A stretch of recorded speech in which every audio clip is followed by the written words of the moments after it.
Donald Trump is at it again. He's talking about fraud in the 2024 election. Sound familiar? This isn't just déjà vu, it's a dangerous echo of what we saw in 2020. Back then, it was all about a stolen election.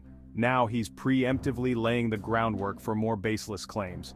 Trump's recent rallies have become platforms for these accusations. He's even hinting at using the Justice Department to go after anyone he deems a cheat.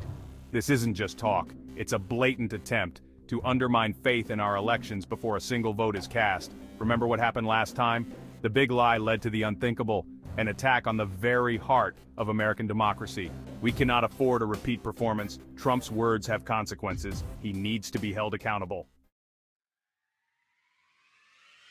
Trump's dangerous rhetoric isn't going unchallenged. Critics from across the political spectrum are sounding the alarm. They see this for what it is, a desperate attempt to cling to power by any means necessary. Ammar Moussa, a spokesperson for Kamala Harris's campaign, didn't mince words. He called out Trump's comments as a shameless attempt to intimidate his opponents and undermine our democracy. And he's right.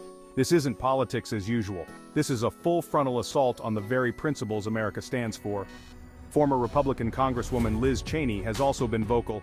She warned that Trump's attacks on the foundation of our constitutional republic continue unabated. Cheney, once a staunch conservative voice, recognizes the gravity of the situation.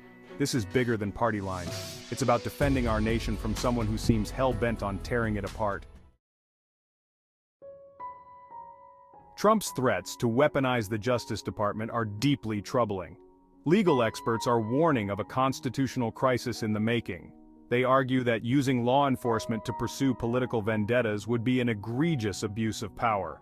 Imagine a world where the Justice Department becomes the personal vendetta squad of a disgruntled politician. That's not justice.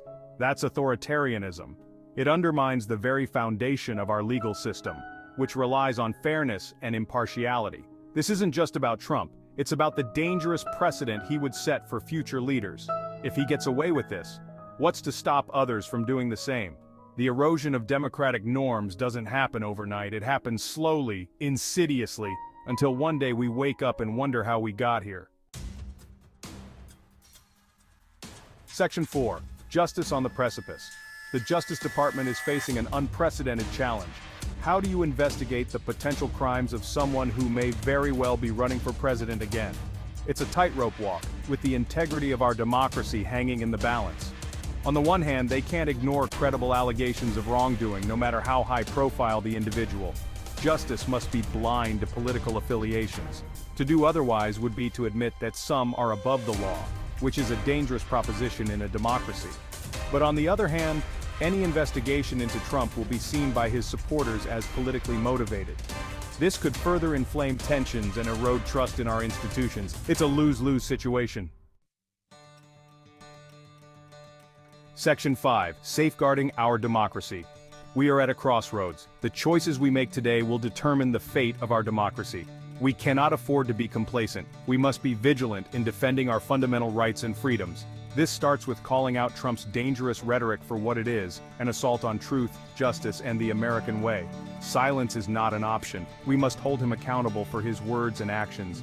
But it goes beyond Trump. We need to strengthen our democratic institutions and safeguard them against future attacks. This means reforming our election laws, protecting voting rights, and restoring public trust in our government. The future of our democracy depends on it.